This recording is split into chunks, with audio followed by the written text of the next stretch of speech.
Hello, in this video I'm going to talk to you about secondary data. Now, in the earlier videos in this group I've talked about the literature review. Now the literature review looks at published sources, which are the outcomes of people's research where they've actually been doing analysis of data. Now secondary data has various purposes. So secondary data actually might be used in your literature review if you want to find some useful facts and figures on a particular topic or compile some more useful facts and figures. But also secondary data can actually be used as your main data source in your dissertation. So it could be the only data that you collect at all for your project.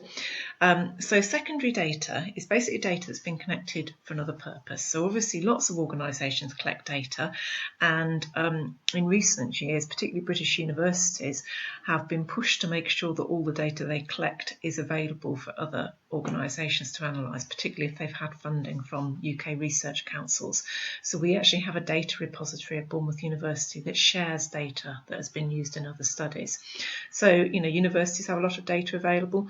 Other research organisations might have data available, and many companies collect data either about their own organisation, their operations, or about their customers, consumers.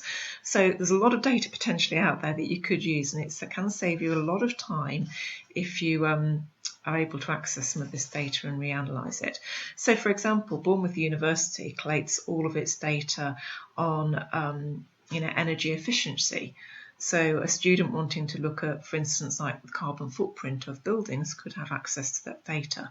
We also collect data on things like menu choices that are made, and the hospitality team have been trying to persuade people to make more sustainable menu choices when they're booking events, and again we have got some data on that.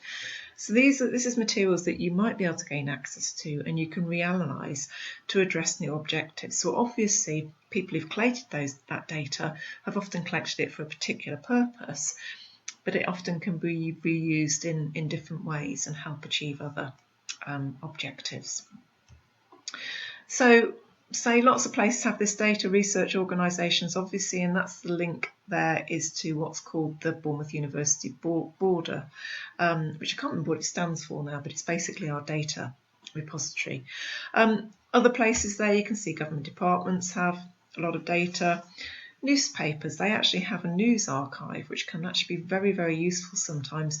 I had a student use this when they wanted to actually look at the sentiment around the Olympics in the UK, and they wanted to look at Weymouth, which hosted the sailing events, and what people were thinking and feeling about the Olympics prior to the event and after the event, and she was able to use the newspaper archives for that. I've mentioned commercial companies, also there's trade organisations, and another thing which students have made use of a lot in recent years is social networking sites. So social media sites, particularly places like Twitter, where there's a lot of material you can access, but there's lots of other places. There's also now loads of electronic media compiled. Now you're probably not going to have access to this, but had you worked for Transport for London, you might be able to access some of the data that they compile, and they have masses of it on people's travel behaviours. But you can see this is just me opening my wallet and finding a few things in my wallet. Another thing you have, of course, is smartphones collate loads of information about people, usually without you knowing, because when you agree to a new app, you're often signing up to send them back loads of information. It can track people's locations, it can find out about things like what you're doing on your phone. So, you're probably not going to be able to access this, but actually I've been in projects where we've designed apps specifically to collect data about people, and then, we've actually asked them to use the app to give us that information. So we've done it with a research protocol involved there. So one of the problems with secondary data is getting access to it, because you can see from a number of things I've mentioned, you're probably not going to have access to that. And some of it can be internal to an organisation. So, for example, I had a student all years ago who she worked for a gas provider in the UK in a marketing role, and she was actually able to get their one of their marketing databases where they collected a lot of information from people, and she had thousands of responses. But that was internal to the organisation, so she was able to access it because she'd done a placement with them, and it really helped her dissertation because she had, I think it was something like 10,000 respondents in her SPSS file, so lots of good information there. But you might be able to contact organisations you've worked for. You might be able to get access through negotiation with an organisation, or possible the Bournemouth University Library team might be able to help you gain access, because sometimes we actually do have access, you just need to get the passwords. Occasionally you need specialist tools. So I have had a student who worked for, I think it was English Heritage, who they had a big database of visits, but it was actually set up on a specialist tool they had, so she had to go and do her data analysis in their office. But often it's in the public domain. The Office for National Statistics in the UK and loads of other organisations compile data which is out there for everybody to look at any time. And much social media data is also in the public domain as well. So the kinds of data, it can be qualitative, can be lots of words, images, or it can be quite quantitative, numbers of transactions. For instance, there is a database on international tourism. It's very quantitative.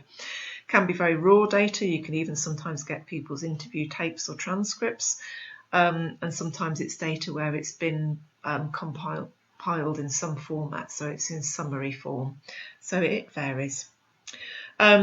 Saunders has this sort of nice diagram which sort of tries to spell out all the different kinds of material there is. So, for instance, if you were looking at social media materials, that would probably fall under what we'd call documentary, where you get text and non-text materials, say, for instance, from an Instagram feed. But there's lots of survey data out there, and there's lots of multiple source. So, for instance, the International Arrivals Study, that's a longitudinal study. You can look at the international tourism arrivals over many years. I've just got an example here of some secondary data that I used in a journal article a few years ago now. We were looking at time and tourism consumption in relation to sustainable development. And one of the things we were interested in was whether the amount of time people spent working had changed. And so you can see we've used some figures that originally derived from the Labour Force survey from 2091 and then 2010. And actually we were able to get these from the Office for National Statistics and the Office for Population Censuses and Surveys, as you can see at the bottom there. And then we analysed that data and we looked at two things: actual paid overtime hours, which we found hadn't changed that much over those two periods of time.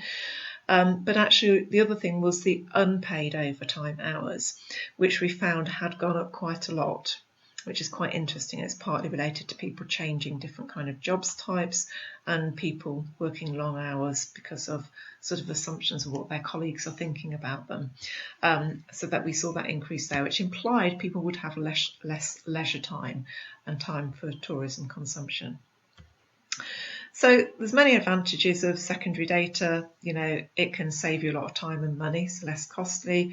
It's unobtrusive. You don't actually need to go out and ask people questions and do anything like that. It can sometimes enable you to track things over time. So a longitudinal study, that can be very helpful. And also, where you might use it in a literature review as opposed to in your main study, it can actually provide some comparative and contextual material. So, for instance, if you've got a study that's related to, say, smartphone use at sports events, you want to check your sample is reasonably representative, you can actually compare it with, say, a Mintel report and their study on who currently uses a smartphone and the age categories, for instance, so that there's ways you can use it there as well. But potentially there's lots of scope for new discoveries here. There are also disadvantages, so generally it is quite difficult finding material that you actually might want to use, and if you do find something, it might be difficult to access material. The way that people sometimes aggregate their data, that's how they kind of join it together and compile their data, might not actually be ideal for you either. And ultimately, you have not a lot of control over quality. You get what the other researchers have done, and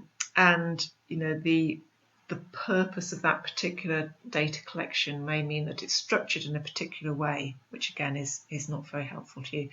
But I think it's worth people thinking about secondary data, particularly for their main study, but also in your literature review as just providing some supporting material. But you may find you might be able to develop a dissertation around a secondary data source, which can be very helpful because it saves you a lot of time and energy in collecting data.